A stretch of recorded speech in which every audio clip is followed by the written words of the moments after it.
The gold standard of movies that serve as prequels for TV series is David Lynch's Twin Peaks, Fire Walk with Me. In that feature, from 1992, Lynch righted the wrongs of his two-season series, namely, that he directed only 6 of the 30 episodes.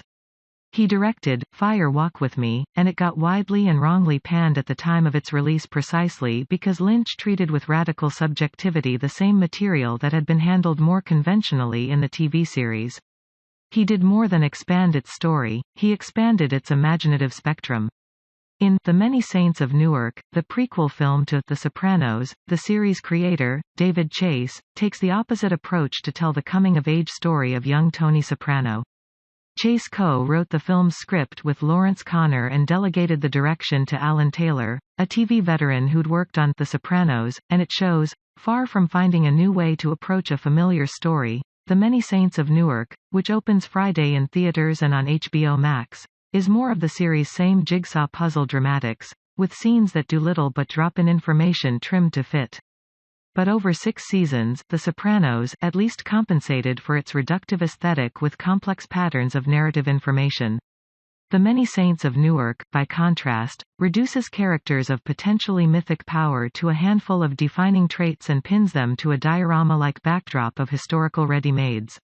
The story is set in 2 time periods, 1967, when young Tony is about 11, played by William Ludwig, and 1971–72, when he's a teenager, played by Michael Gandolfini, the real-life son of James Gandolfini, who, of course, played Tony in the TV series. As the title hints, the story is anchored in the future antihero's relations with the Moltisanti family, the name means, many saints, and, in particular, with Tony's uncle Dickie, Alessandro Nivola, who's actually the movie's protagonist. Dickie is youngish and elegant, at least by the bumptious standards of Newark mobsters, and when the story begins he's dealing with 2 separate problems. First, his widowed father, Hollywood Dick, Ray Liotta, has remarried a much younger woman from Italy, Giuseppina, Michaela de Rossi, and an instant sexual spark connects her and Dickie. Second, Dickie runs the Newark numbers racket, including in predominantly black neighborhoods, where local gangs are cutting into the business, and the fact that Dickie goes way back, to high school, with his black underling in the mob, Harold McBrayer, Leslie Odom Jr., doesn't prevent him from acting on his unquestioned racism.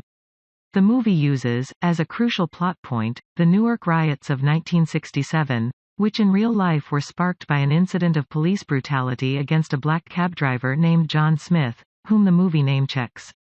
Perversely, The Many Saints of Newark makes Dickie himself the proximate cause of that uprising, a kind of wise guy, Forrest Gump, who bends the arc of history while riding a taxi across the city on mob business. Young Tony, meanwhile, is somewhat unmoored. His father, John Bernthal, gets arrested and then goes to jail. His mother, Livia, Vera Farmiga, is bitter, ruthless, and depressed. Tony aspires to become a pro football player, but he has been preparing, unwittingly, for the family business, running a gambling ring in his parochial school among other violent misdeeds.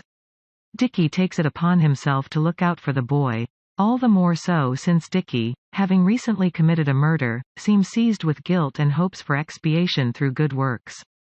Dickie also seeks spiritual guidance in prison visits to his uncle Sally, also played by Liotta, a killer who has found a conscience, and whose advice he craves in his attempts to do good. Yet Dickie keeps on killing, and his efforts to keep Tony honest prove obliviously clumsy and counterproductive. Tony continues to get into trouble, and his guidance counselor, Talia Balsam, calls Livia in for a meeting. It is emblematic of the movie's hollowness that, when the counselor talks of Tony's high IQ and leadership qualities, they come as news to the viewer, not because Tony isn't smart or charismatic but because his few scenes are dramatized simplistically, anecdotally, without enough dramatic freedom or give and take between characters to suggest any personal substance at all. The movie's rigidity similarly diminishes its entire cast of characters, rendering the performances of its many noteworthy actors mechanical and depriving them of any sense of presence. The movie's incidents don't breathe the air of any world.